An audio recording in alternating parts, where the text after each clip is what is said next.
ಮನೆಗಳನ್ನು ಖರೀದಿ ಮಾಡುವಂಥ ವಿಚಾರದಲ್ಲಿ ಗ್ರಾಹಕರು ಏನು ತಗೊಳ್ಳೋರು ತುಂಬ ಹುಷಾರಾಗಿರಬೇಕು.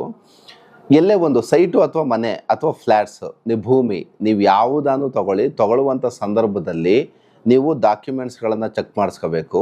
ಕೆಲವೊಂದು ಸಲ ಏನಾಗುತ್ತಂದರೆ ನಮ್ಮಲ್ಲಿ ಎಷ್ಟೋ ಕೇಸ್ಗಳು ನಡೆದೋಗ್ತದೆ.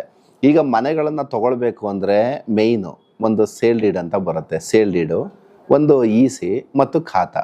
ನಮ್ಮಲ್ಲಿ ಯಾವುದೇ ಸ್ಥಳೀಯ ಪ್ರಾಧಿಕಾರಗಳಲ್ಲಿ ಖಾತಾ ಆಗಿರುತ್ತೆ, ಇಷ್ಟು ಬರುತ್ತೆ. ಆಮೇಲೆ ನಮ್ಮಲ್ಲಿ ಏನಾಗುತ್ತೆ ಅಂದರೆ ಈ ವೇರಿಯ ಟೈಪ್ಸ್ ಆಫ್ ಲ್ಯಾಂಡ್ ಇದೆ, ಎಷ್ಟೊಂದು ವಿಧವಾದ ಲ್ಯಾಂಡ್ ಇದೆ. ಅಂದರೆ ರೆವಿನ್ಯೂ ಬರುತ್ತೆ, BDA ಬರುತ್ತೆ, ಅಥವಾ BMRDA ಬರುತ್ತೆ, ಅಥವಾ ನಮ್ಮಲ್ಲಿ ಸ್ಥಳೀಯ ಪ್ರಾಧಿಕಾರಗಳಲ್ಲಿ ಈಗ ಮೂಡ ತೂಡ ಅಥವಾ ಈ ಥರ ಅಂತ ಸ್ಥಳೀಯ ಪ್ರಾಧಿಕಾರಲ್ಲೂ ಒಂದೊಂದು ಪ್ರಾಧಿಕಾರ ಇರುತ್ತೆ. ಆಮೇಲೆ ಗ್ರಾಮ ಠಾಣ ಅಂತ ಬರುತ್ತೆ. ಇದರಲ್ಲಿ ಏನಾಗುತ್ತೆ, ಪ್ರತಿಯೊಂದಕ್ಕೂ ಸಹ ಡಾಕ್ಯುಮೆಂಟ್ಸ್ ಬೇರೆ ಬೇರೆ ಬೇರೆ ಹೋಗ್ತಾ ಇರುತ್ತೆ. ಗ್ರಾಮ ಠಾಣದಲ್ಲಿ ಈ ಖಾತಾ ಬರುತ್ತೆ, ಅದಕ್ಕೊಂದು ಮದರ್ ಡೀಡ್ ಬರುತ್ತೆ.